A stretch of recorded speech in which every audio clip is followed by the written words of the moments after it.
Please don't let go. Emma's 3-year-old fingers locked around Axel's scarred knuckles like a lifeline. Her voice trembled. I'm scared. 20 feet away, Sophie's scream tore through the park. Get away from my daughter! Parents surrounded them, phones up. Someone shouted for police. A man grabbed Axel's shoulder. Let her go, you sick! But he helped me find Mama. Emma's tears soaked into Axel's leather vest, right over the Devil's Sons patch that marked him as everything these people feared. Sophie stood frozen, her face a war between terror and gratitude, staring at the tattooed ex-con holding her baby girl. And Axel knew his life had just changed forever. Before we continue, please subscribe to our channel and follow this story to the very end. Leave a comment about which city you're watching from, so I can see how far this story has traveled. Now, let's begin. Axel had been counting. 47 people had walked past his bench in the last hour. 46 had crossed to the other side of the path. The 47th was different. Are you lost too, mister? He looked down. The little girl couldn't have been more than 3 feet tall. Pink jacket 2 sizes too big, one shoelace untied, dirt smudged across her round cheek, and absolutely no fear in those wide brown eyes. Axel's throat closed. What? Lost. She tilted her head. I can't find my mama. Are you looking for someone too? For 6 months since his release, no one had spoken to him unless they had to. Parole officers, the guy at the corner store who sold him cigarettes, his landlord when rent was due. And now this child was standing close enough to touch, waiting for an answer. I'm not lost, sweetheart. The endearment surprised him. He couldn't remember the last time he'd used a word like that. But I think you are. Where did you see your mama last? Emma's lower lip started to wobble. The swings. She was talking on her phone, and I saw a butterfly, and... The wobble turned into a full tremble. I followed it, and now I don't know where she is, and my tummy feels funny. Axel's gut clenched. He knew that feeling. The panic of being small and alone and scared. He'd felt it at 8 years old when his mother had overdosed, and he'd waited 17 hours for someone to find them. He'd felt it at 16 when his father went to prison. He'd felt it 6 months ago, walking out of Attica with nothing but a garbage bag of belongings and nowhere to go. Hey. He kept his voice low, gentle. It's okay to be scared, but I can help you find her. Promise? Promise. Emma reached for his hand without hesitation. Her tiny fingers disappeared into his palm, a palm that had broken jaws and ribs, that had held weapons and done terrible things in the name of brotherhood and club loyalty. Now it held the trust of a child who should have run screaming. What's your name? He asked, standing slowly. His knees cracked. Too many fights. Too many years. Emma. What's yours? Axel. That's a funny name. She swung their joined hands as they walked. Are those pictures on your arms? He glanced at the tattoos crawling from his wrists to his shoulders and up his neck. The Devil's Sons insignia, the skull and crossbones, the dates of brothers who died, the teardrops under his left eye, one for each year in prison. Yeah, they're old pictures. They're pretty, like stickers. Axel almost laughed. Pretty. No one had ever called them pretty. Terrifying, yes, intimidating. The marks of a criminal, a thug, a man you crossed the street to avoid. But not pretty. Let's find your mama, okay?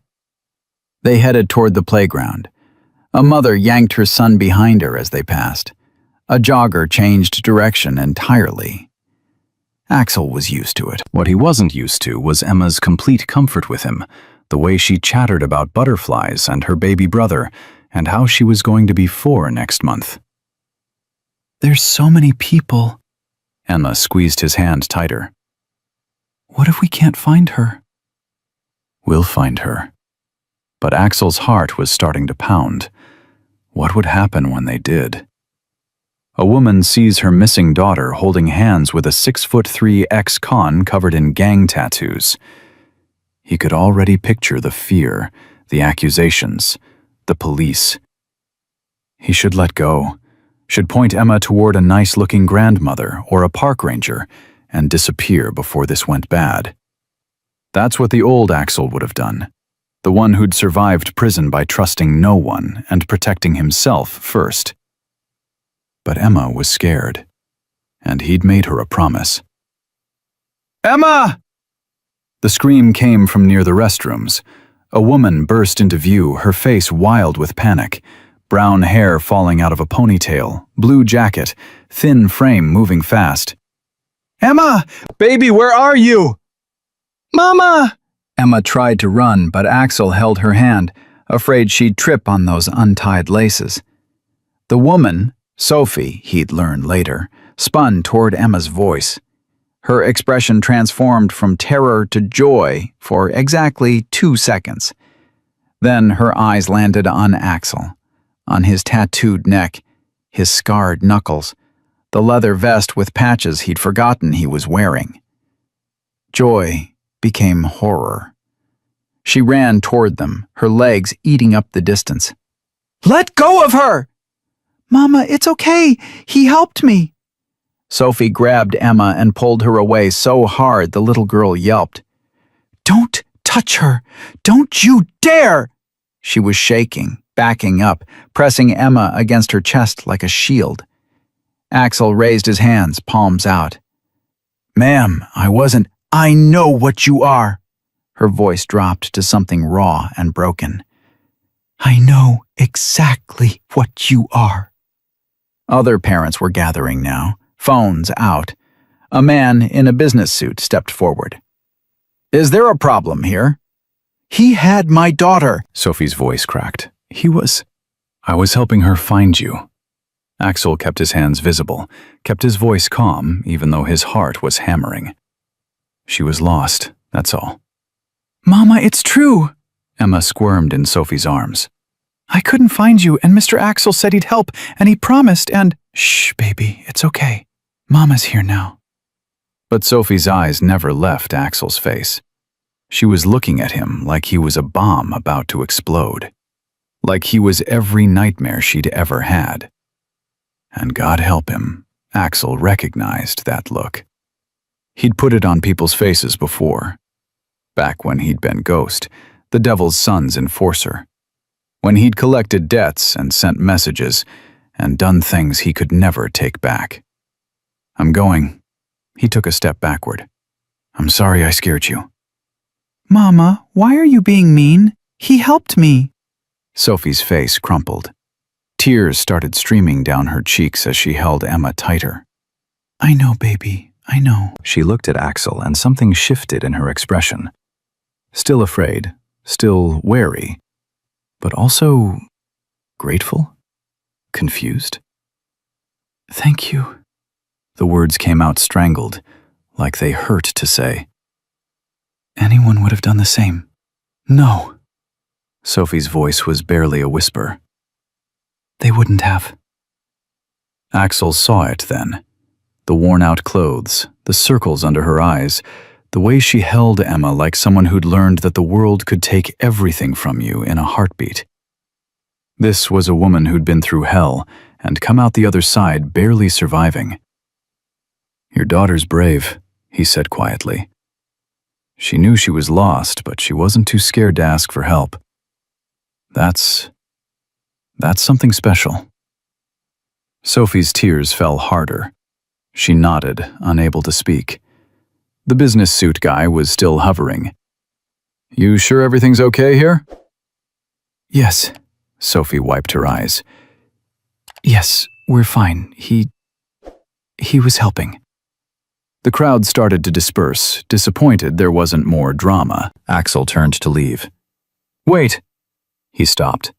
Sophie shifted Emma to her hip. "I'm sorry, I shouldn't have assumed." "Yeah, you should have." Axel met her eyes. "A guy who looks like me with your kid? You were right to be scared. Don't apologize for protecting her." "But you didn't." "Doesn't matter what I did or didn't do." He shoved his hands in his pockets. "You keep being that scared. You keep protecting her that hard. The world needs more mamas like you." Sophie stared at him like he'd just spoken a foreign language. Emma waved. "Bye, Mr. Axel. Thank you for helping me find Mama." "Bye, Emma." He walked away before Sophie could say anything else, before the cops could show up, before someone recognized him from his old life and everything went to hell. But as Axel made his way back to his bench, something had changed. For 6 months he'd been invisible, a ghost haunting the edges of society, neither fully in the world, nor fully out of it. And then a 3-year-old had looked at him and seen... what? Not a monster. Not a criminal. Just someone who might help. He sat on the bench for another hour, watching the sun get lower, watching parents collect their kids and head home to warm houses and dinner and bedtime stories. Things he'd never had. Things he'd never thought he'd want. Emma's voice echoed in his head. "Are you lost too, mister?" "Yeah, sweetheart." He was lost. Had been for 38 years. The next day, Axel told himself he was going to the park out of habit, nothing more. He'd been coming here every afternoon for 6 months. It was routine. Routine kept you sane.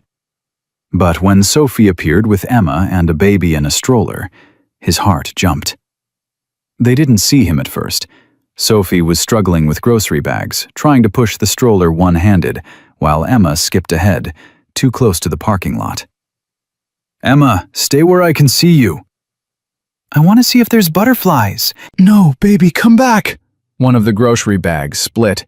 Cans rolled across the pavement. The baby, must be the brother Emma mentioned, started crying. Emma kept running. Axel was moving before he could think about it. He caught Emma gently by the shoulder just as she reached the curb. A car horn blared. "Whoa there, kiddo. Let's not run into traffic, yeah?"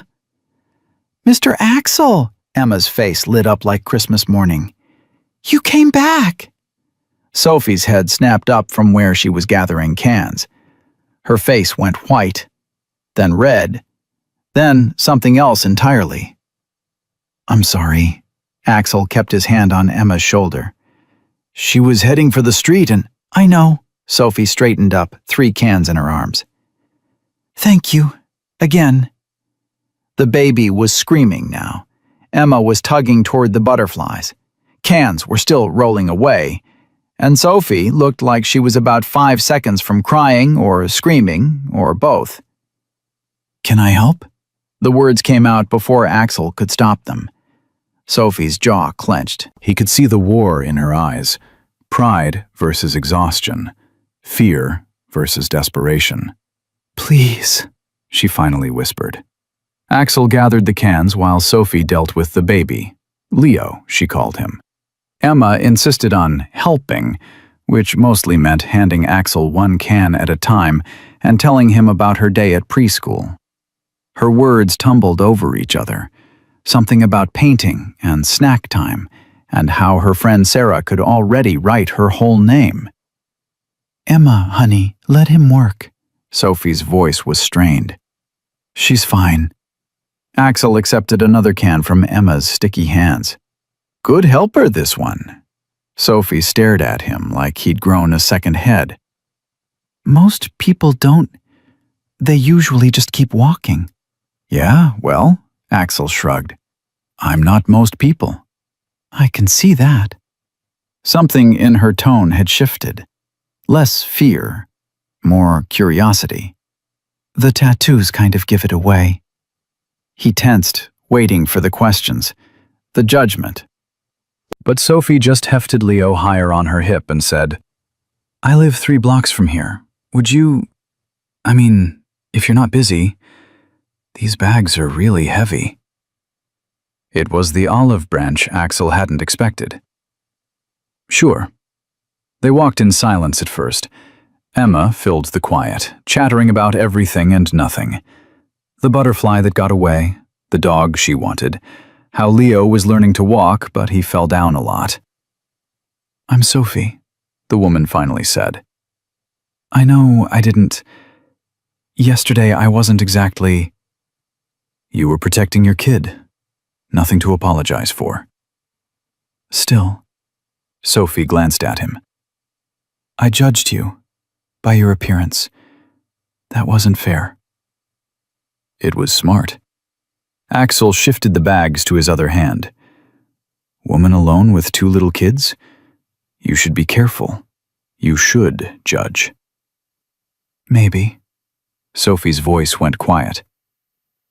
"But Emma was right about you. You have gentle hands." Axel's throat tightened. "Your daughter's something else." "She is." A smile flickered across Sophie's face. "Too trusting sometimes. It scares me. The world needs people like her. People who see the good first." "And what about you?" The question came out soft. "What do you see when you look at the world?" Axel thought about prison, about the club, about all the violence and betrayal and blood. "Mostly I see what I deserve." Sophie stopped walking, looked at him full on. "And what's that?" "Not this." He gestured at Emma, at Leo, at Sophie herself. "Not people who give second chances. Everyone deserves a second chance." "Not everyone." "Maybe not." Sophie started walking again. "But maybe you do." They reached her apartment building, a run-down complex with peeling paint and a broken front gate. Sophie fumbled for her keys while Axel held the bags and Emma danced circles around them. "Can Mr. Axel come up, Mama? Please? He can meet my stuffed animals." "Baby, I'm sure he has things to—" "I don't!" The words came out too fast.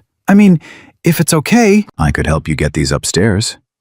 Sophie studied him, really looked at him, and Axel felt exposed in a way he hadn't since he was a kid. Like she could see through the tattoos and the scars to all the broken pieces underneath.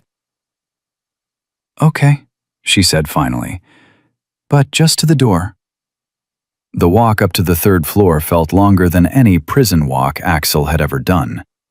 Emma held his hand the whole way, telling him about each neighbor they passed. Mrs. Chen, who gave her cookies, Mr. Rodriguez, who had a mean cat, the college kids in 3B who played music too loud. Sophie's apartment was small, clean but worn. Toys scattered across the floor, a stack of bills on the kitchen counter. The kind of place that said someone was working their ass off just to keep a roof overhead. Axel set the bags on the counter, stepped back, gave Sophie space.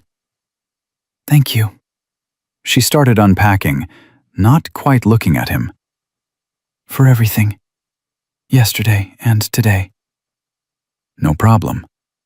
"Mr. Axel has to go now, Emma." "But Mama..." "It's okay, kiddo." Axel crouched down to Emma's level. "I'll see you around, yeah?" "At the park?" "At the park." Emma threw her arms around his neck. The hug lasted maybe 2 seconds, but it felt like being hit with a wrecking ball. When was the last time someone had hugged him? Not since his mother died. Not in all the years since. "Bye, Mr. Axel." Sophie walked him to the door. "She's not usually that. She doesn't normally warm up to people that fast. She's got good instincts." "Does she?" Sophie's voice dropped.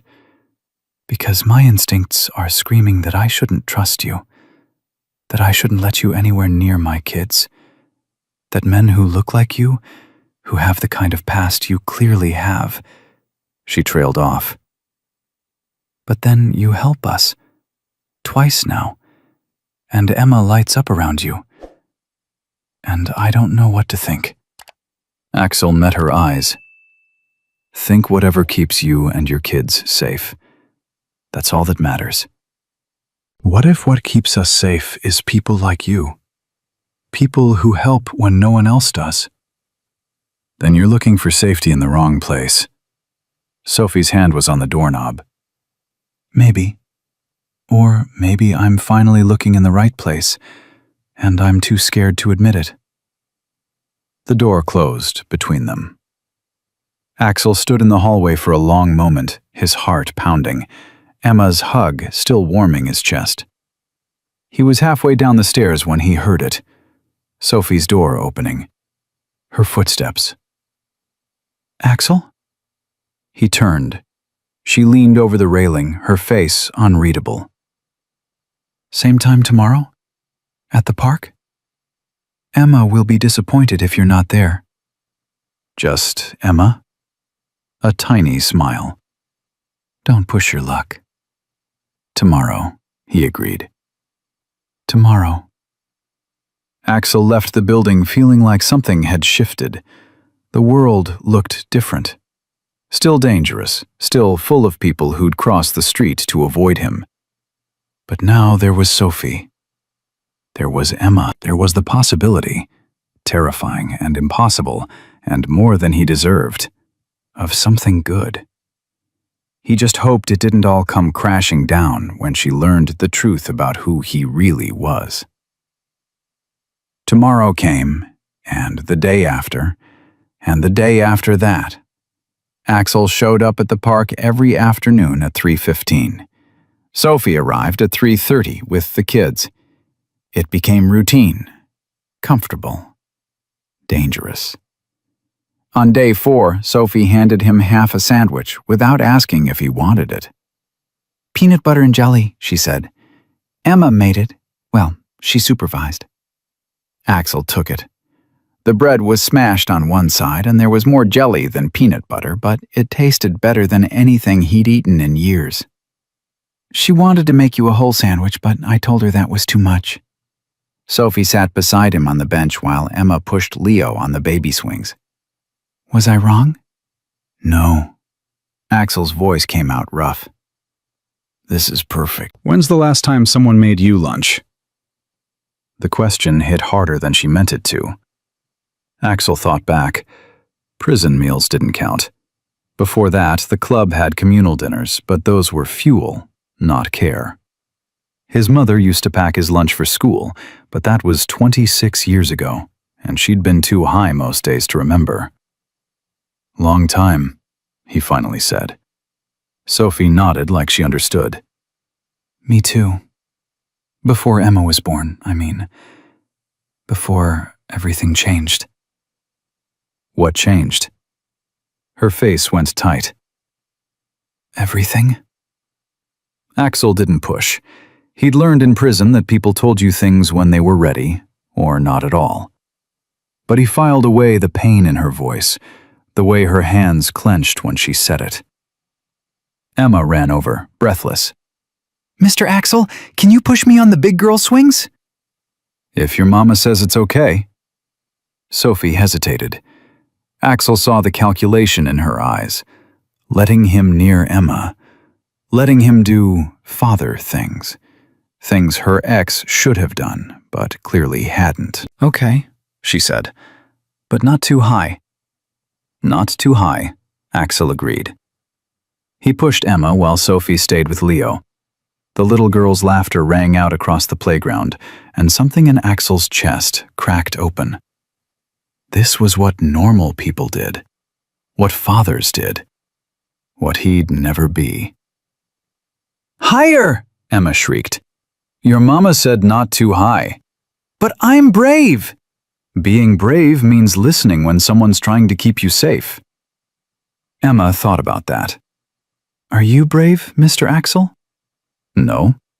Why not? Because brave people do the right thing. I mostly do the wrong thing. But you helped me. That was right. Axel's throat closed. Yeah, that was right. After the swings, they walked to Sophie's apartment. It had become part of the routine, too. Axel carrying groceries or just walking beside them while Emma chattered and Leo dozed in his stroller. You never talk about yourself, Sophie said as they climbed the stairs. Not much to tell. I don't believe that. Everyone has a story. Mine's not very good. Neither is mine. Sophie stopped at her door, key in hand. My ex-husband used to. She cut herself off, shook her head. Never mind. Used to what? Hurt me. The words came out flat. When he was drunk, when he was sober, when dinner was late or Emma cried too much or I looked at him wrong. She unlocked the door but didn't open it. He rode with a motorcycle club, Devil's Riders out of New Jersey. You know them? Axel's blood went cold. He knew them. Had fought them twice over territory disputes. They were rivals to the Devil's Sons. I know of them, he said carefully. Then you know what kind of men they are. Sophie looked at him. That's why I was so scared. When I saw your patches, I thought. She swallowed hard. I thought you were one of them. Come to take Emma and Leo back to Marcus. Marcus? My ex. Sophie's voice hardened. He's in jail now. 18 months for breaking my jaw, but he gets out in 3 months, and I know he'll come looking. He always said I couldn't leave, that he owned us. Axel's hands clenched. He doesn't own you. Tell him that. I will, if I have to. Sophie's eyes widened. You can't. I didn't tell you this so you'd... I know. Axel forced himself to breathe. I just meant... You're not alone, that's all. Aren't I? Sophie's laugh was bitter. My family won't talk to me. They said I made my bed when I married Marcus. My friends disappeared after the first time he hit me because I was too embarrassing to be around. So yeah, I'm alone. Me and 2 babies against the world. Not anymore. The words hung between them. Sophie stared at him, and Axel saw the moment she decided to believe him. Or wanted to. Or was too tired not to. Come inside, she said. I'll make coffee. Sophie's kitchen was small, but she moved through it with efficiency born of practice. Ax sat at the tiny table while Emma showed him her coloring books, and Leo banged blocks on the floor. This is my family, Emma announced, pointing to stick figures. That's Mama, and that's Leo, and that's me. Good drawing. And that's you. She pointed to a 4th figure, much bigger than the others. Covered in scribbles she'd labeled tattoos in wobbly letters. Axel's vision blurred. Emma, don't you like it? I love it. Good. Emma went back to coloring. You can live with us if you want. We have a couch. Emma, Sophie's face flushed. We talked about this. You can't just invite people to live with us. Why not? We have room, and Mr. Axel doesn't have anybody. How do you know that? Sophie asked. Because he's always alone. And he's sad. Like Mama used to be sad all the time before we moved here. Sophie set down the coffee pot, looked at Axel. She's not wrong, is she? About which part? Any of it. Axel picked up a block Leo had dropped. I have an apartment. That's not what I asked. Then, no, she's not wrong. Sophie poured coffee, handed him a mug, sat down across from him. Who are you, Axel, really? Nobody. People who are nobody don't have teardrops tattooed under their eyes. Her voice was gentle but firm. Those mean prison. How long? Axel's jaw clenched. Here it was. The moment it all fell apart. 3 years. What for? Assault. Sophie didn't flinch. Who'd you assault? Guy in a bar. He said something about my mother.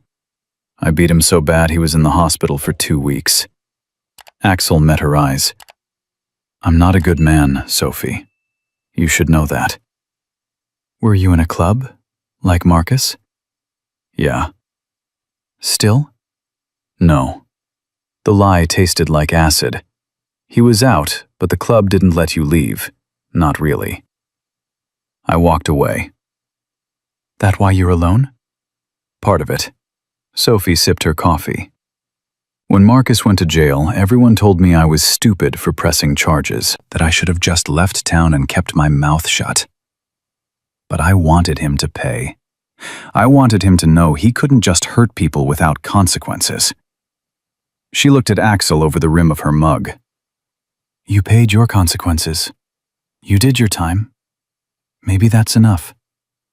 It's not. Why not? Because I liked it. The admission came out raw. Hurting that guy. I liked it. That's what scares me. Not the prison time. The fact that I enjoyed the violence. Emma was singing to herself, oblivious. Leo was falling asleep on the floor. And Sophie was looking at Axel like she could see straight into his soul. You didn't like helping Emma find me? That's different. Is it? You made a choice both times. One to hurt, one to help. Maybe you're not as bad as you think. Or maybe I'm worse. Maybe. Sophie shrugged. But Emma likes you. And my daughter's got better instincts than any adult I know. So I'm going to trust her on this. Axel's phone buzzed. He ignored it. It buzzed again. And again. You need to get that? Sophie asked. No. But when it rang for the fourth time, Sophie raised an eyebrow. Sounds important. Axel pulled out his phone. 5 texts from a number he'd tried to forget. The last one made his stomach drop. Time to come home, Ghost. Big job coming. Need everyone. Sophie's face changed. What's wrong? Nothing. You're a terrible liar. She stood up, crossed her arms. Who's Ghost? Axel's mouth went dry. Old nickname. From the club? Yeah. And they want you back? Doesn't matter what they want. Axel. Sophie's voice went hard. I need you to be honest with me, right now. Are you in danger? Are we in danger because of you? He wanted to lie, to protect her from the truth. But Emma had drawn him into her family portrait, and Sophie had just told him about Marcus, and they deserved better than lies. Maybe, he said. The club doesn't like it when people leave. They see it as disrespect. So what happens now? Nothing. I'm not going back. And if they make you? They can't. Can't they? Sophie's voice rose. Emma looked up from her coloring. I've lived this life, Axel. I know how clubs work. Blood in, blood out. You don't just walk away. I did. Then why are they texting you? Because they think I'll change my mind. Will you? No. Sophie studied him. If I let you into our lives, really let you in, I need to know you're done with that world. I need to know my kids won't wake up to men with guns at our door because of you. They won't. Promise me. I promise. On Emma's life? Axel's breath caught. That's not fair. Life's not fair. Promise me on my daughter's life that you're done with the club. Axel looked at Emma. She was watching him now, those trusting eyes waiting. He thought about the club, about Viper and the others, about the violence he'd left behind and the blood debts he still owed. I promise, he said. On Emma's life, I'm done. Sophie's shoulders sagged with relief. Okay. She sat back down. Then we're okay. But Axel's phone buzzed again. Another text. This one was a photo. Viper and 3 other members outside a familiar building. Axel's building. The message was clear. We know where you live. Axel deleted the text before Sophie could see. but his hands were shaking. "I should go," he said. "Why? What's wrong?" "Nothing. Just tired." "Axel, I'll see you tomorrow. Same time." He left before she could argue, before Emma could ask for another hug, before Leo woke up, before everything came crashing down. Outside, the November air bit through his jacket. Axel walked fast, checking over his shoulder. The club wouldn't make a move in broad daylight, but that didn't mean they weren't watching, learning his patterns, figuring out his weak spots. And now his weak spot had a name. 2 names. Emma and Leo. 3 if you counted Sophie. He'd promised her he was done, promised on Emma's life. But the club had never accepted a resignation before, and they wouldn't start with him. Axel pulled out his phone, stared at Viper's number. He could call, could explain, could beg for release from his vows. But begging was weakness, and the club ate weakness for breakfast. He could run, take the little he had, and disappear.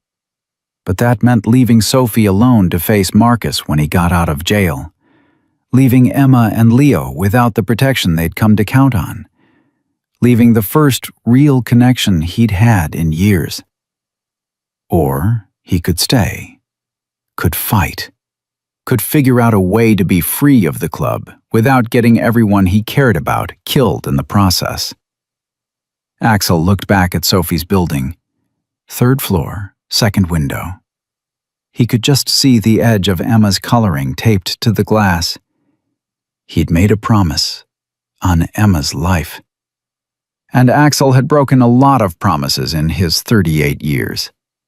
But he wouldn't break this one, even if keeping it killed him. His phone buzzed one more time. "Tomorrow night, warehouse on 5th. Don't make us come find you." Axel typed back, "I'm out." The response came instantly. "Nobody's out. Not until we say so." He shoved the phone in his pocket and kept walking. The park, the playground, Sophie's apartment, they all felt farther away with every step, like he was watching his chance at something good disappear in the rear-view mirror. But tomorrow he'd go back. He'd push Emma on the swings. He'd carry Sophie's groceries. He'd pretend everything was fine. And tomorrow night, he'd deal with the club. One way or another. Because Ghost was dead. Axel was what remained. And Axel had people to protect now, even if they didn't know how much danger they were really in. Axel didn't go to the park the next day. He told himself it was safer, that distance would protect them, that the club wouldn't connect Sophie and the kids to him if he just stayed away. He told himself a lot of things that didn't make the ache in his chest any less. His phone rang at 2:30, Sophie's number. He let it go to voicemail. She called again at 3, and 3:15, and 3:30. At 4 o'clock, she texted, "Emma's crying. She thinks you're hurt. Please just let me know you're okay." Axel stared at the message. His thumb hovered over the keyboard. He could lie. Could say he was sick or busy or any number of things that would keep them safe and him away. But Emma was crying, and that was worse than any threat Viper could make. "I'm fine. Tell Emma I'm sorry." The response came instantly. "Tell her yourself. We're at the park until 5. Axel looked at his watch. 4:03. He had 6 hours until he had to be at the warehouse. 6 hours to figure out how to tell Viper to go to hell without getting everyone killed. 6 hours to say goodbye to the only good thing in his life. He went to the park. Emma saw him first. She was sitting on the bench next to Sophie, her face blotchy from crying. When she spotted Axel, she ran so fast she nearly tripped over her own feet. Mr. Axel, you came! She crashed into his legs, her small arms barely reaching around his knees. I thought you were gone forever. Axel crouched down. Hey, kiddo. I'm sorry. I had something I had to do. But you didn't tell us. Mama said maybe you moved away and we wouldn't see you anymore. And I got really scared. I wouldn't leave without saying goodbye. Emma's eyes filled with fresh tears. Are you saying goodbye now? The question hit like a bullet. No, not yet. Sophie approached with Leo on her hip. Her face was unreadable. We need to talk. I know. Not here. Emma, baby, can you play with Leo for a few minutes? Stay where I can see you. But I want to stay with Mr. Axel. I know. But Mama needs to talk to him alone. Just for a little bit. Emma's lower lip trembled, but she nodded. She took Leo's hand and led him toward the sandbox, looking back every few steps like Axel might disappear. Sophie waited until they were out of earshot.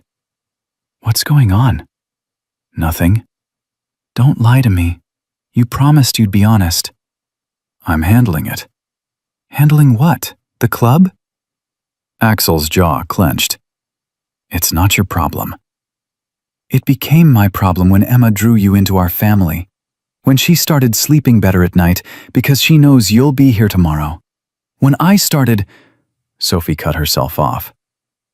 Just tell me what's happening. They want me to do a job. Tonight. I said no. And? And they're not taking no for an answer. Sophie's face went pale. What kind of job? The kind that puts me back in prison, if I'm lucky. And if you're not lucky? Then I don't have to worry about prison. Jesus, Axel. Sophie's voice cracked. What are you going to do? I'm going to tell them I'm done. For real, this time. And you think they'll just let you walk away? No. But I'm doing it anyway. Sophie grabbed his arm. You can't. If they kill you, they won't. You don't know that. I know I made you a promise. On Emma's life. I'm keeping it. Sophie's eyes filled. I don't want you to die keeping a promise to me. Then what do you want? I want... Her voice broke. I want you to stay. I want you to be safe. I want Emma to stop asking when you're coming over and Leo to stop looking for you every time we go to the park. I want to stop waking up at 3 a.m. wondering if you're okay. I want... Sophie, I know it's too much. I know we barely know each other and I have no right to ask for anything from you, but I want that too. She stopped, stared at him. What? Everything you just said. I want all of it. More than I've ever wanted anything. Axel's throat was so tight he could barely speak. But wanting it doesn't make it possible. Why not? Because men like me don't get happy endings. Says who? Says everyone who's ever known me. Says the judge who sentenced me. Says my parole officer. Says every person who crosses the street when they see me coming. I don't cross the street. Sophie moved closer. I walk right up to you. Every single day. You shouldn't. Too late. Axel's phone buzzed. Another text from Viper. 8 o'clock. Don't be late. Sophie saw his face change. That them? Yeah. What time? 8. She checked her watch. That gives us 3 hours. Us? You think I'm letting you walk into that alone? Sophie, no, I'm not asking permission. You helped me when I needed it. Now I'm returning the favor. It's not the same thing. This is dangerous. So was staying with Marcus. I survived that. I'll survive this. Her voice hardened. Unless you don't want my help. Axel wanted to argue, wanted to push her away for her own safety. But looking at Sophie's determined face, he realized something. She needed to fight, needed to be strong, needed to prove to herself that she wasn't the scared woman who'd let Marcus break her jaw without fighting back. "Okay," he said. "But the kids—" "My neighbor, Mrs. Chen. She watches them sometimes. They'll be safe with her." "You sure?" "No, but I'm sure I can't let you do this alone." They picked up Emma and Leo. Emma held Axel's hand the whole way back to Sophie's building, chattering about a butterfly she'd seen and how Leo had eaten sand and cried. Normal kid things. Things that made Axel's chest ache because this might be the last time. Mrs. Chen took the kids without asking questions. She'd learned not to, Sophie explained. Not after all the times Marcus had come home angry and Sophie had needed somewhere safe to stash Emma for a few hours. "You good kids," Mrs. Chen said to Emma and Leo in heavily accented English. "We make cookies, yes?" "Yes!" Emma bounced. She hugged Axel around the legs one more time. "You'll come get me later, right?" "Right." "Promise?" Axel's heart cracked. "Promise, kiddo." Sophie's apartment felt different, empty. Quieter. More dangerous somehow. She pulled out her phone, hands shaking slightly. "What are you doing?" Axel asked. "Calling my sister. She needs to know where Emma and Leo are, in case—" She swallowed hard. "In case something happens." "Nothing's going to happen." "You don't know that." Sophie's finger hovered over the screen. "My sister hasn't spoken to me in 2 years, not since I testified against Marcus. She said I was tearing the family apart." "She's wrong." "Maybe, but she's still Emma's aunt. She deserves to know where they are." Sophie made the call. It rang 4 times before a woman's voice answered. "Sophie?" "Hi, Rachel. What do you want?" Sophie flinched. "I need you to know that Emma and Leo are with Mrs. Chen at my building, apartment 2B. In case—" "If I don't pick them up by 10 tonight, can you—" "What's going on? Are you in trouble?" "Maybe. I don't know yet." "Is it Marcus? Did he find you?" "Oh God, Sophie, I told you this would happen. I told you—" "It's not Marcus." "Then what?" Sophie looked at Axel. "It's complicated." "Everything with you is complicated. You always make terrible choices, you know that? First Marcus, now whatever this is—" "Rachel, please. I know you're mad at me. I know you think I ruined everything. But if something happens tonight, Emma and Leo need you. They need family." The line went quiet. Then, "Nothing's going to happen. "But if it does, Sophie, I'm serious. Nothing's going to happen because I'm not letting you do whatever stupid thing you're planning. Where are you?" I can't tell you that. "Why not?" "Because if Marcus ever asks, I need you to honestly say you don't know." "Sophie!" Sophie hung up. Her hands were shaking. "That went well." "She cares about you. She has a funny way of showing it." Sophie wiped her eyes. "What's the plan?" "There is no plan. I go to the warehouse. I tell them I'm out. I leave." "And if they don't let you leave?" "Then you call 911. "That's not a plan. That's suicide." "You have a better idea?" Sophie paced the small kitchen. "What if we get there early? Scope it out. Find another exit in case you need to run." "That could work." "Or what if I go in with you, as your, I don't know, your girlfriend or something? Would they hurt you in front of a civilian?" "Absolutely they would. And then they'd hurt you." "Okay, so not that." Sophie kept pacing. "There has to be something, some leverage we have." "We don't have leverage. They have all the power." "No." Sophie stopped, turned to face him. "You have power. You know things about them, right? About their operations?" "Yeah, but—" "So tell them you've written it all down. that if anything happens to you, everything goes to the police. Axel shook his head. That only works if I actually did it. And I didn't. Then do it now. We have 2 hours. Sophie. Just do it.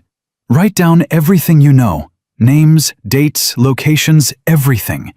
Then we scan it and email it to my sister with instructions to forward it to the police if she doesn't hear from us by midnight. It was a long shot. The club might not care, might call his bluff, might kill him anyway. But it was something.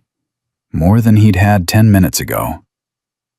Okay, he said. Get me some paper. They worked fast. Axel writing, Sophie asking questions. Where did they store their weapons? Who were their suppliers? What jobs had he done? Who was involved? Every detail felt like a betrayal of vows he'd taken, bonds he'd sworn to honor. But Emma's face kept appearing in his mind.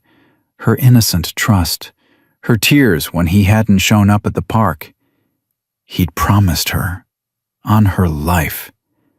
And that promise mattered more than anything he'd sworn to the club. At 6:30, Sophie's phone rang. Unknown number. She answered. Hello? Axel watched her face drain of color. Who is this? Her voice went high and thin. How did you get this number? She looked at Axel, her eyes wide with terror. It's Marcus. Axel grabbed the phone. Don't call here again. Who the hell is this? Marcus's voice was rough, dangerous. You got my woman? You got my kids? She's not your woman. They're not your kids. Not anymore. I know who you are. Ghost Morrison. Devil's Sons. What, Viper sent you to keep tabs on my family? Axel's blood went cold. I'm not with the club anymore. Sure you're not. That's why you're playing house with my wife. Ex-wife. Not according to God. Marcus's voice dropped to something dark. I'm coming for them. Tonight. You tell Sophie that. Tell her she can run, but she'll never run far enough. Those kids are mine. She's mine. And nobody takes what's mine. The line went dead. Sophie sank into a chair. He knows. Oh God, he knows where we are. When does he get out? 3 months, not until February. Then how early release? Good behavior or overcrowding or Jesus, it doesn't matter how. He's out. He's coming. Axel's mind raced. Marcus was out. The club wanted him at the warehouse in 90 minutes, and Emma and Leo were 2 floors down with an elderly woman who couldn't protect them from a determined ex-husband with a grudge. We need to move the kids, he said. Where? Your sister's? Marcus knows where she lives. He'd check there first. Hotel? With what money? I have maybe $200 to my name. Axel pulled out his wallet. $437. His entire savings. That buys us a few nights. And then what? We can't run forever. No, but we can run long enough. Sophie's phone rang again. This time it was a text. A photo. Marcus standing outside their apartment building. The timestamp showed it was taken 10 minutes ago. He's here. Sophie's voice was barely a whisper. Oh God, he's already here. Axel moved to the window. The street was busy with evening traffic, but he couldn't see Marcus. Didn't mean he wasn't there. Didn't mean he wasn't watching right now. We get the kids. We leave. Right now. Where do we go? I don't know yet, but anywhere is better than here. They ran down the hall to Mrs. Chen's apartment. Axel pounded on the door. No answer. Mrs. Chen! Sophie's voice cracked with panic. It's me! Open up! Still nothing. Axel tried the knob. Locked. Do you have a key? No, Wait, yes. She gave me a spare in case of emergencies. Sophie fumbled with her keychain, hands shaking so badly she dropped it twice. Finally, the door opened. The apartment was dark. Too dark. Mrs. Chen? Sophie flipped on the light. The living room was empty. No kids, no elderly Chinese woman, just silence and an overturned chair. Sophie screamed. Axel grabbed her before she could run further inside. Wait, let me check. He moved through the apartment fast. Kitchen empty, bedroom empty, bathroom empty. But in the second bedroom, he found something that made his stomach drop. Emma's stuffed rabbit. The one she never went anywhere without. Lying on the floor next to a smashed plate and a puddle of spilled juice. Emma! Sophie tried to push past him.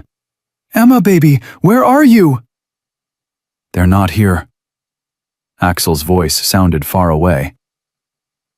Marcus took them. No, no, no, no, no, no. Axel's phone buzzed. Text from unknown number. Another photo. This time it was Emma and Leo in the back seat of a car. Emma was crying, Leo was screaming, and Marcus's face was in the frame, grinning at the camera. The message read, "Warehouse on 5th, 8 o'clock. Bring Sophie or I kill them both." Sophie saw the photo and collapsed. The sound that came out of her was inhuman, pure anguish. He has them. He has my babies. Axel's hands clenched into fists. Every instinct screamed to hunt Marcus down and tear him apart. But that's what Marcus wanted. Wanted them angry and stupid and making mistakes. We'll get them back. How?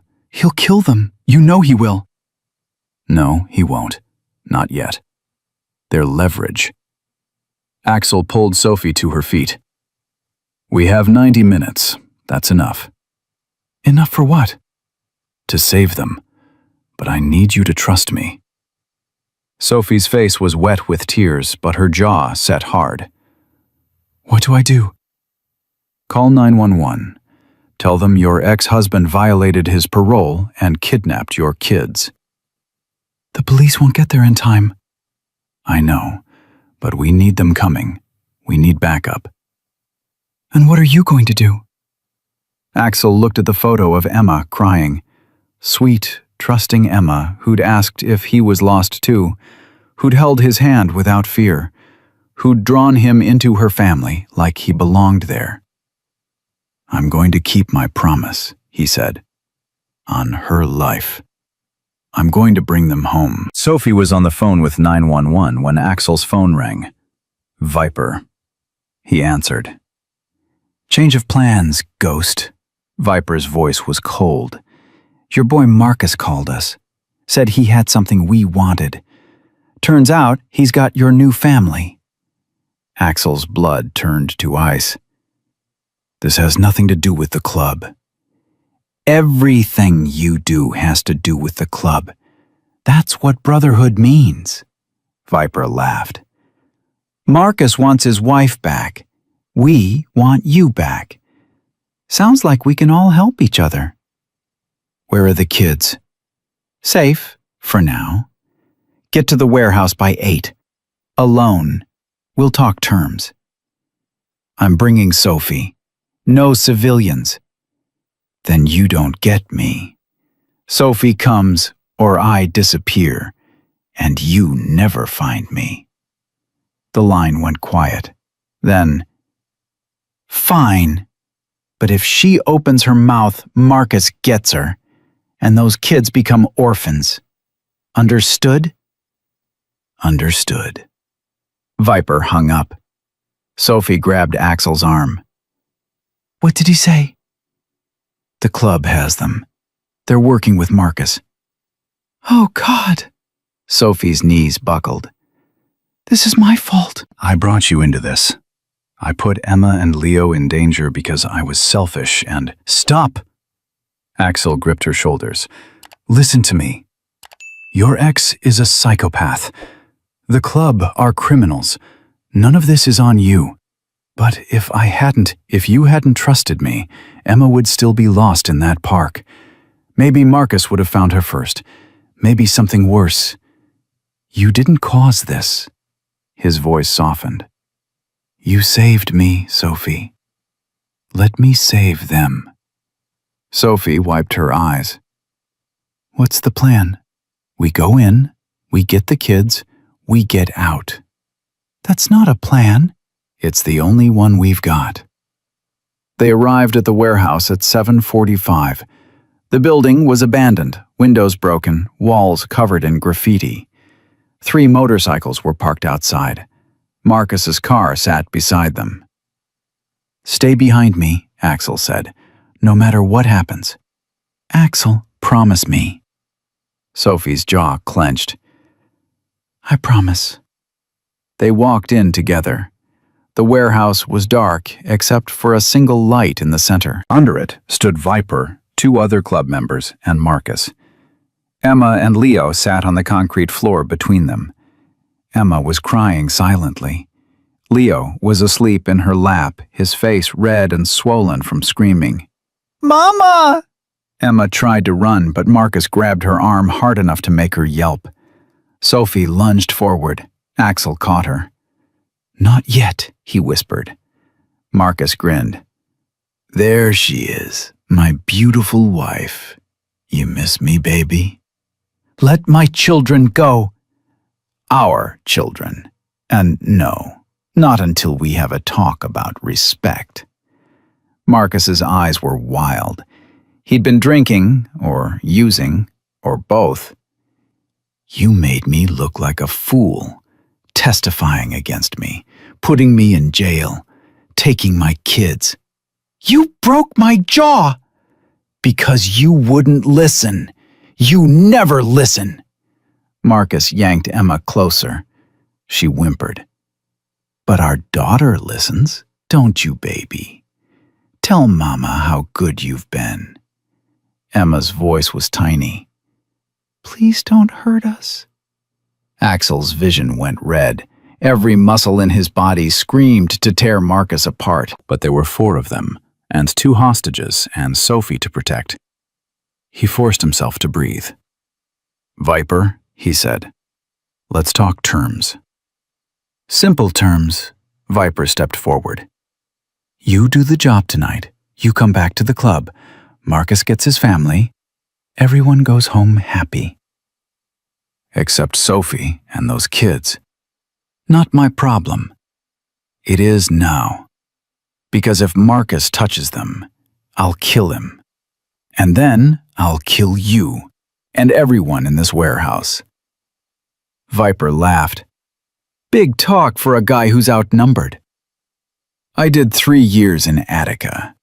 You know what they called me in there? The Ghost. Because I could move through that place like smoke.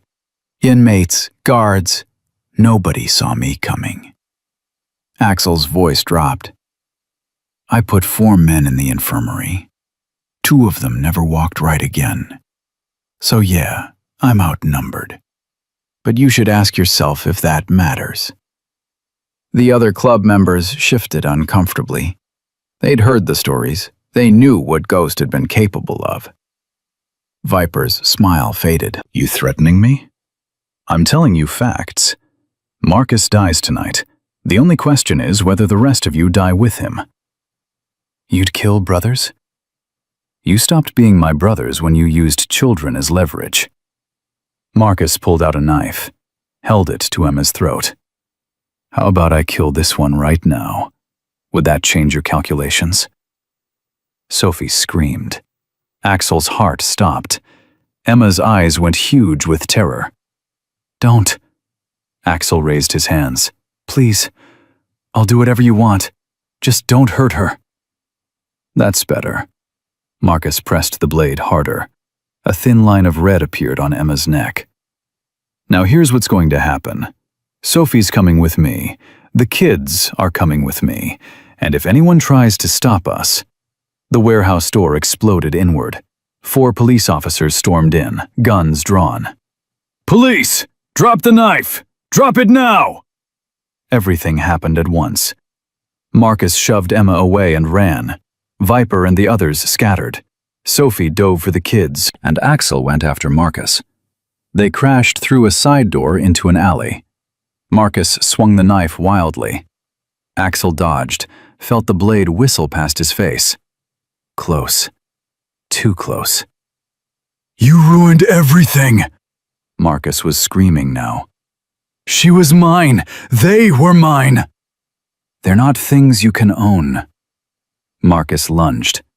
Axel sidestepped and drove his elbow into Marcus's temple. Marcus dropped hard. The knife clattered away. Axel stood over him, breathing hard. It would be easy. One good punch. Marcus's skull against concrete. Problem solved. The old Axel would have done it. Ghost would have done it without thinking. But Emma's voice echoed in his head. You're brave, Mr. Axel.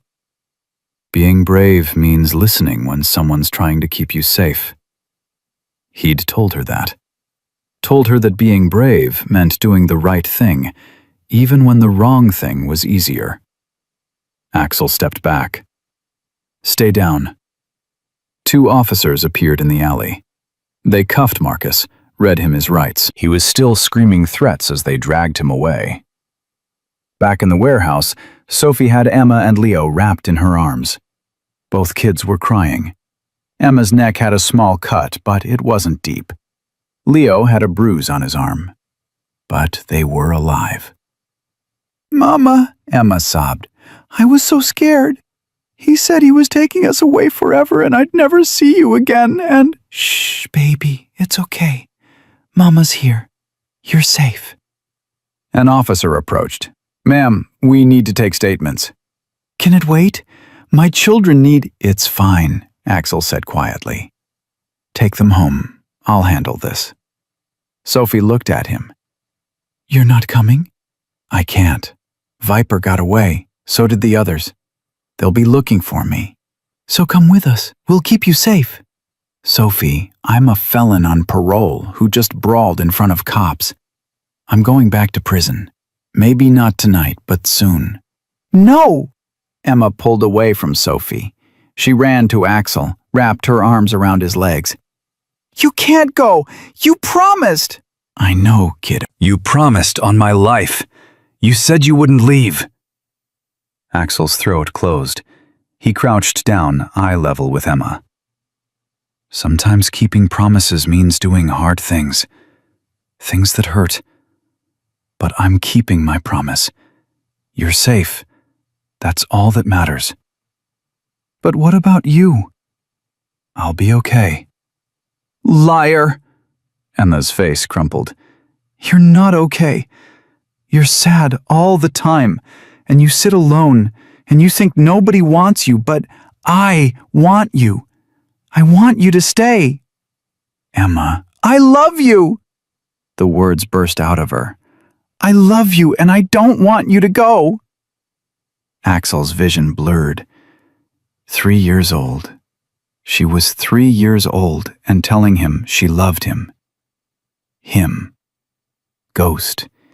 The enforcer. The con.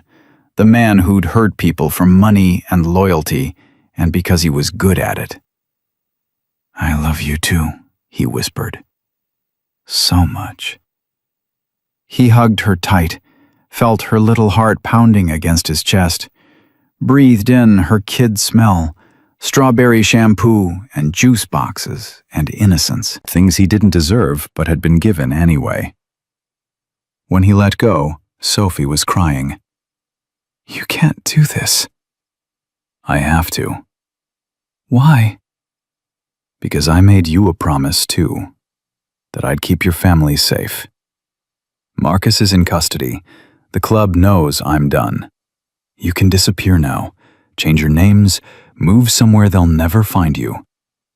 Axel stood. But only if I'm not with you. Only if they have no reason to keep looking. That's not fair. Life's not fair. You taught me that. An officer called Axel over, started asking questions. What was his relationship to Marcus? To Viper? What was his role in tonight's events? Axel answered carefully. He'd learned in prison that the truth was better than lies, harder to disprove. An hour later, they let him go. No charges filed yet, but he was told not to leave town. His parole officer had been notified. He'd probably be back in prison by the end of the week.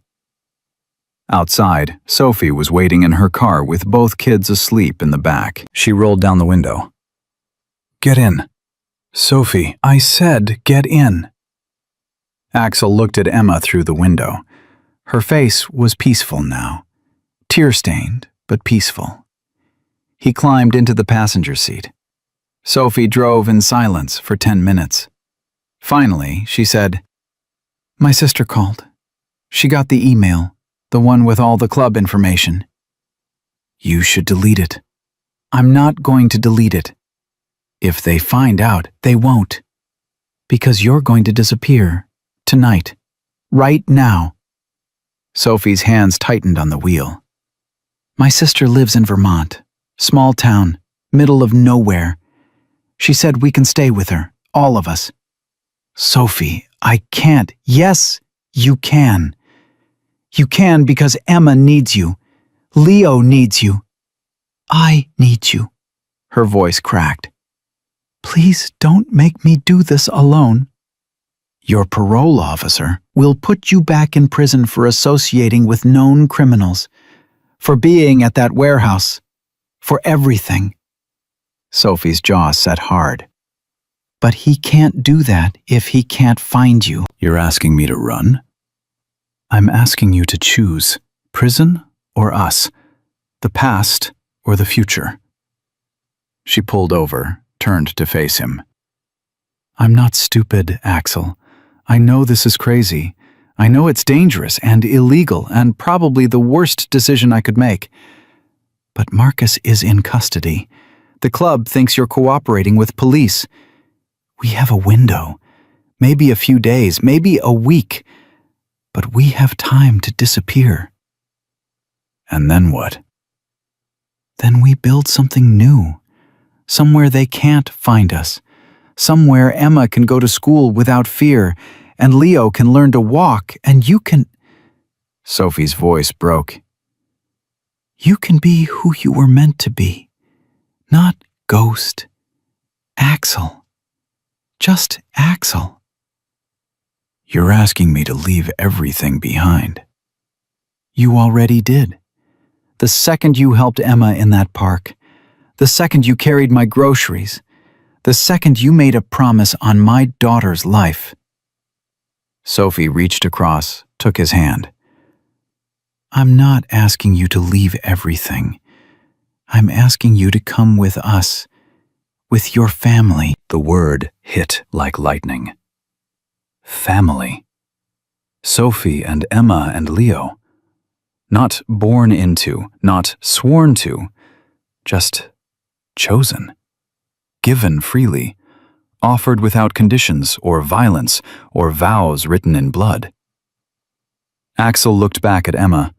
She'd shifted in her sleep. Her hand reached out, searching for something. For someone. "Okay," he said. "Okay." Sophie's smile was like sunrise. "Yeah?" "Yeah. Let's go home." They drove north through the night. Emma woke up once, saw Axel in the front seat, and fell back asleep smiling. Leo didn't wake at all. And Sophie drove with one hand on the wheel and one hand in Axel's, neither of them speaking because there was nothing left to say. Everything they needed was in this car. Everything they wanted was ahead of them. And everything they'd been running from was finally behind them. They crossed the state line at 2 a.m. Sophie pulled into a rest stop, her hands shaking from adrenaline and exhaustion. "We need to ditch the car," Axel said. "They'll be looking for it." "How? We don't have money for another one." "Your sister. Can she meet us somewhere? Bring her car?" Sophie checked her phone. 17 missed calls from Rachel, 3 voicemails. She played the first one. Sophie, what the hell is going on? You send me some manifesto about motorcycle gangs and then disappear? Call me back, now! The second voicemail was angrier. The third was worried. Sophie called. Rachel answered on the first ring. Where are you? Pennsylvania, heading north. With who? Sophie looked at Axel. A friend. The one from the email? The club member? Ex-club member. And yes. Are you insane?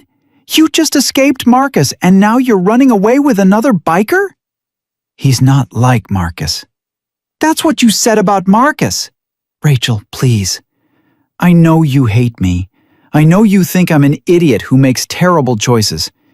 But Emma and Leo need somewhere safe, and I don't hate you. Rachel's voice cracked. I was scared, okay? Scared Marcus would come after me for helping you. Scared I'd lose you and the kids. So I pushed you away because that hurt less than worrying every day. She took a shaky breath. But you're my sister, and those are my niece and nephew. So tell me what you need. Sophie started crying. We need a car, something they can't trace. Where are you exactly? Rest stop off I-80, mile marker 42. I'm 5 hours away. Can you wait? We have to. Then wait, I'm coming. Sophie hung up and buried her face in her hands. Axel watched her shoulders shake. After everything, Marcus, the club, the kidnapping, it was her sister's forgiveness that broke her. Hey, he touched her arm gently. It's okay. Nothing's okay. I dragged you into this. I put my kids in danger. I'm asking my sister to commit a felony by helping us run. Sophie, look at me. She raised her head. Her face was blotchy and wet. You didn't drag me into anything. I walked in on my own. And your sister's coming because she loves you. That's not dragging. That's family. Family. Sophie's laugh was bitter. You know the last time Rachel told me she loved me? 3 years ago. At my wedding. To Marcus. Then she's telling you now. By driving 5 hours in the middle of the night. Emma stirred in the back seat. Mama? I'm here, baby. Where are we? Taking a little trip. Go back to sleep. Is Mr. Axel still here? Axel turned around. Still here, kiddo. Emma's smile was sleepy and trusting. Good. Don't leave, okay? Okay. She was asleep again in seconds. Leo didn't wake at all. They waited in the car, engine off to save gas. The rest stop was mostly empty. A few truckers, a family with crying twins, an old man walking a small dog. Normal people doing normal things. Nobody running from their past. What do we do when we get there? Sophie asked. To Vermont? We disappear. Change our names. I'll find work somewhere that pays cash. I can't work. Not legally. Not without ID and my real name. Then I'll work enough for all of us. Doing what? I know cars. I know construction. I know how to fix things. Axel's jaw set. I'll figure it out. And if they find us, they won't. But if they do? Axel was quiet for a long moment. Then I'll make sure you and the kids get away. That's the deal. I protect you, no matter what. That's not a deal. That's you dying for us. If that's what it takes. Sophie grabbed his face, forced him to look at her. No. You don't get to be the martyr. You don't get to sacrifice yourself so we can have a happy ending. We all get out, or none of us do. Understood? Sophie, say it. That's not realistic. Say it! We all get out, or none of us do. The words felt foreign, like a language he didn't speak. But if it comes down to it won't, because we're smarter than them, we're faster, and we have something they don't. What's that? Something to lose. Sophie's eyes were fierce. They're fighting for pride and territory. We're fighting for family. That makes us more dangerous. Rachel arrived at 7:15. She pulled up in a 10-year-old Honda Civic looking exhausted and furious and scared. Sophie got out of the car. The sisters stared at each other across the parking lot. "You look terrible," Rachel said. "You too. I drove all night." "I know. For you." "I know." Rachel's face crumpled. "I'm sorry. I'm so sorry I wasn't there when you needed me." Sophie closed the distance between them. They held each other and cried while Axel got the kids out of the car. Emma woke up confused. Leo started fussing. And Rachel looked at Axel like she was seeing a ghost. "You're him. The one from the club." "Ex-club. That's supposed to make me feel better?" "No, but it's the truth." Rachel studied him. "My sister trusts you. Her kids trust you. I don't trust Easy, but I'm trying." She handed him her car keys. "Hurt them and I'll kill you myself." Fair enough. They transferred everything to Rachel's car. 3 garbage bags of clothes, Emma's stuffed rabbit, Leo's bottles. Everything they owned in the world fit in one trunk. "What about you?" Sophie asked. "How do you get home?" "I'll take your car. Dump it somewhere. Make it look like you went west instead of north." Rachel pulled out a stack of bills. "This is everything I could get from the ATM. $1,800. It's not much, but it's perfect." Sophie hugged her again. "Thank you." "Thank me by staying alive." Rachel looked at Emma and Leo. "Take care of my babies." "They're my babies. They're our babies. Family, remember?" The drive to Vermont took another 6 hours. They stopped once for gas and food. Axel kept checking the mirrors, watching for tails. Every motorcycle made his pulse spike. Every cop car made his hands sweat. "You think they're following us?" Sophie asked. "Don't know, but I'm not taking chances." Emma wanted McDonald's. Leo threw up in his car seat. Normal kid chaos that felt surreal considering what they were running from. Sophie cleaned Leo while Axel took Emma to the bathroom. "Mr. Axel?" Emma held his hand while she washed her hands. "Are we in trouble?" "No, kiddo."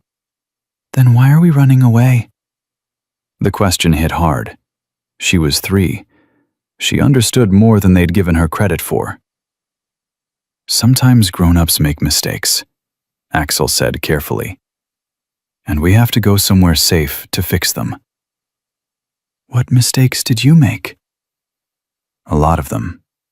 But the biggest one was hurting people I shouldn't have hurt." Emma thought about that. "Did you say sorry?" "Not yet. But I'm going to spend the rest of my life trying to make up for it." "Mama says sorry means you don't do it again." "Your mama's right." "So you won't hurt people again?" "No, never again." Emma hugged his leg. "Good." "Because I like you, and I don't want you to be a bad guy." "I like you too, kiddo." They got back in the car, kept driving. The landscape changed from cities to farms to forests. Vermont was mountains and small towns and places where you could disappear if you needed to. Rachel's house was at the end of a dirt road surrounded by trees, small but well kept. A tire swing hung from an oak tree. The mailbox said Henderson in faded letters. Sophie stared at it. She kept his name after the divorce. Maybe she wanted to. Or maybe she couldn't afford to change it. Sophie's voice was tight. God, I don't know anything about her life anymore. They parked. Emma was asleep again. Leo was whimpering, ready for a bottle and a nap. Axel carried the bags while Sophie got the kids. The front door opened. A man stepped out. Tall, thin, wearing flannel and work boots. He looked at Axel, and his expression went cold. You must be the biker. And you are? Dave, Rachel's boyfriend. He didn't offer his hand. She called, said you'd be coming, said I should give you a chance. And will you? Dave's jaw worked. My father was in a club, beat my mother until she lost hearing in one ear. So no, I don't want to give you a chance. But Rachel asked me to, and I love Rachel. So you get one chance. You screw it up, and you're gone. Clear? Clear. Dave stepped aside, let them in. The house was warm and smelled like coffee and pine. A wood stove burned in the corner. Photos covered the walls. Rachel and Dave, Rachel and Sophie as kids, Emma and Leo at different ages. Rachel's at work, Dave said. She's a teacher, won't be home until 4. There's food in the kitchen. Bedroom's upstairs. You can stay as long as you need. He paused. But we need ground rules. Name them, Sophie said. No club business. No violence. You see trouble coming, you leave before it gets here.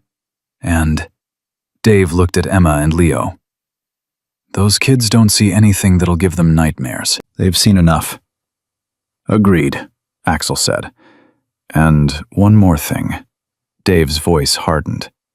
You hurt Sophie or those kids, you won't make it to the road. Understand? I understand. Good. Dave grabbed his coat. I've got work. Be back at 6.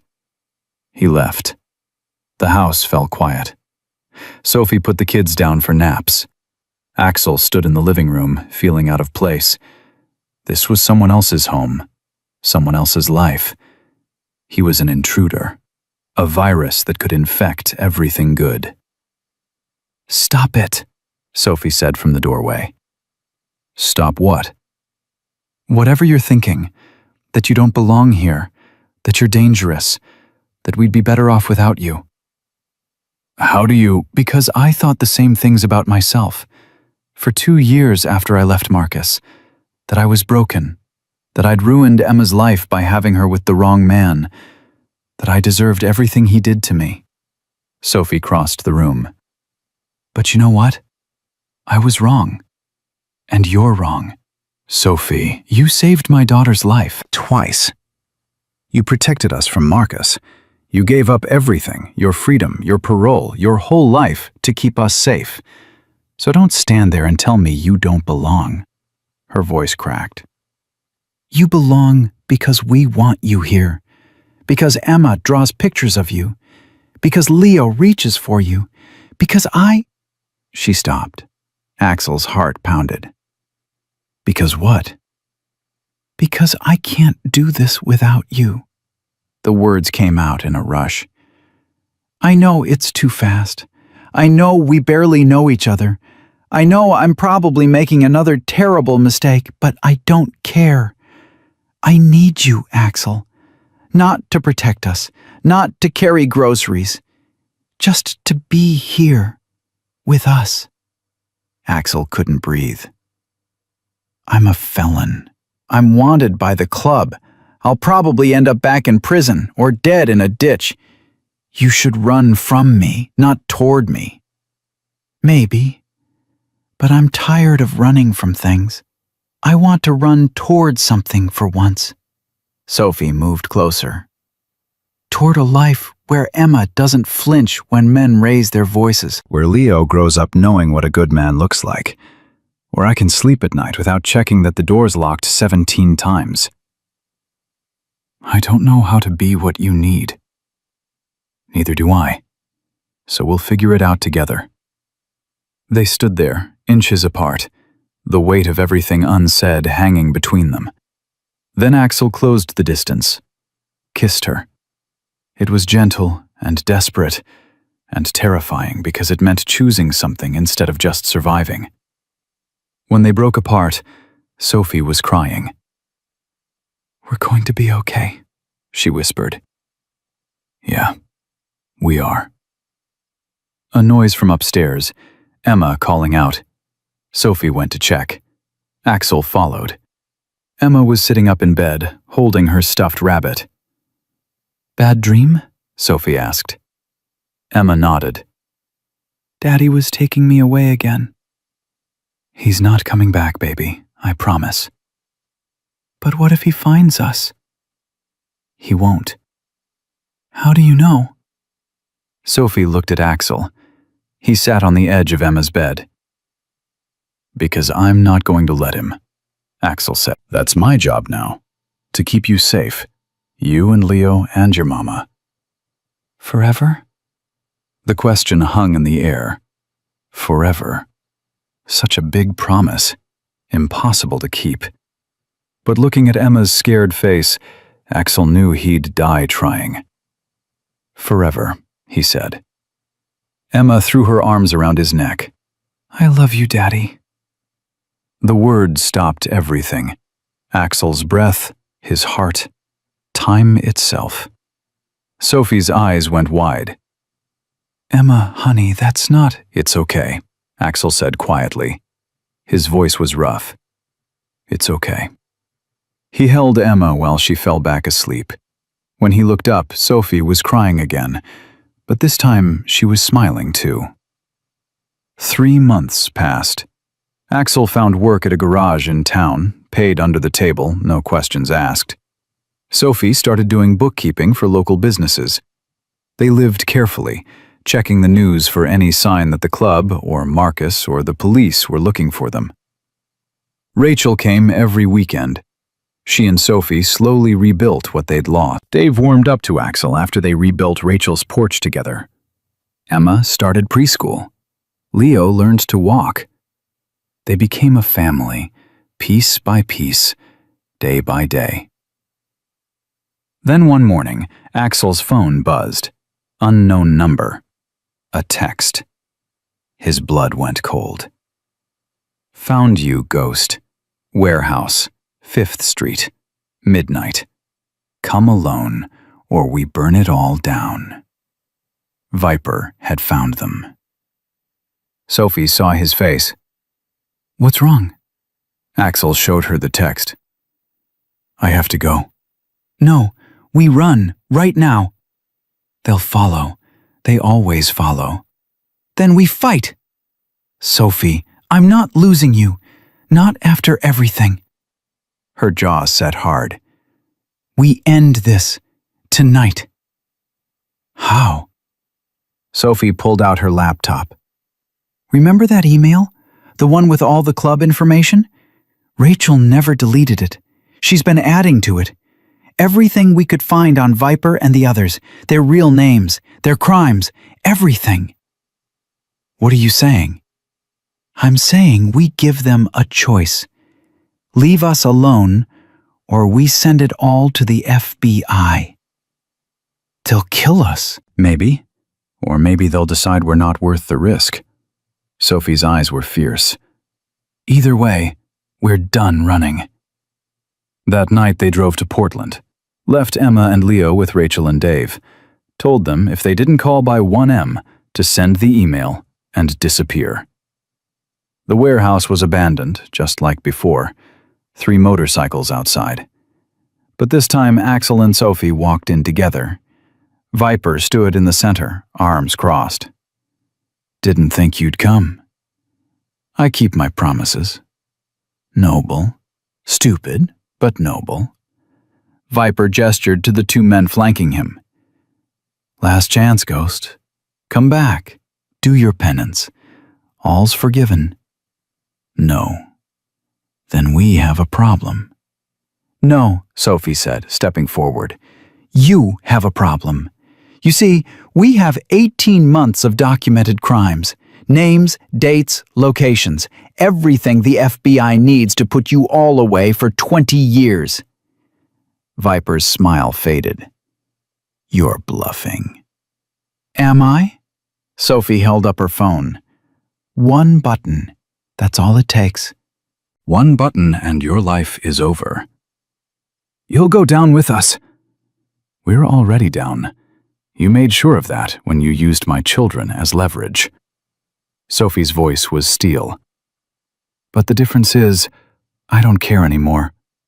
I'll burn everything to the ground if it means my kids are safe. Viper looked at Axel. You really choose this? Prison and a crazy woman over the club? Every time. You know I can't let you walk away. Then don't. Axel spread his arms. Do what you came to do. But know this. You touch me, that email goes out. You touch Sophie, it goes out. You go anywhere near Vermont, it goes out. We've got nothing left to lose. Do you? The question hung in the air. Viper's jaw worked. His hands clenched. Axel could see him calculating. The risk versus reward. His pride versus his freedom. This isn't over, Viper finally said. Yeah, it is. You just don't know it yet. I'll be watching, waiting. One mistake and you won't be watching. Sophie's voice was cold. Because if I see any of you, anywhere near my family, I don't press send. I go to the FBI in person. I testify. I give them everything. And then I make sure every rival gang you ever pissed off knows exactly where to find you. Viper's face went red. You threatening me? I'm making you a promise. The same kind you made to Axel. Blood in, blood out. Except our blood is chosen, and we protect our own. The standoff lasted another minute. Then Viper turned and walked out. His men followed. The sound of motorcycles echoed, then faded. Sophie collapsed against Axel. Oh my God, I can't believe that worked. You were amazing. I was terrified. Couldn't tell. They held each other in the empty warehouse. Then Sophie's phone rang. Rachel. Are you okay? It's past midnight and we're okay. Don't send the email. We're coming home. Home. The word felt right. Real. Possible. They drove back to Vermont through the sunrise. When they got there, Emma was waiting on the porch. She ran to them, her face bright with joy. Daddy, you came back! Axel caught her, swung her up. Always will, kiddo. That's the promise. Forever and ever? Forever and ever. Sophie took Leo from Rachel's arms. Dave nodded at Axel, something like respect in his eyes. And Rachel smiled, finally seeing what Sophie had seen all along. Later, when the kids were asleep and the house was quiet, Axel stood on the porch. Sophie came out, wrapped in a blanket. What are you thinking about? She asked. That day in the park, when Emma asked if I was lost too. What about it? I told her I wasn't, but I was. Lost in every way that matters. Axel pulled Sophie close. I'm not lost anymore. Neither am I. They watched the stars come out over the mountains. Somewhere, far away, their old lives were burning. But here, in this small house on a dirt road, surrounded by people who'd chosen to love them, they'd finally found what they'd been searching for all along. Not escape, not safety, but home. Real, messy, imperfect home. And that was more than either of them had ever dared to hope for. The kind of home that didn't require blood oaths or violence to maintain, just the simple, revolutionary choice to stay, to love, and to keep choosing each other every single day.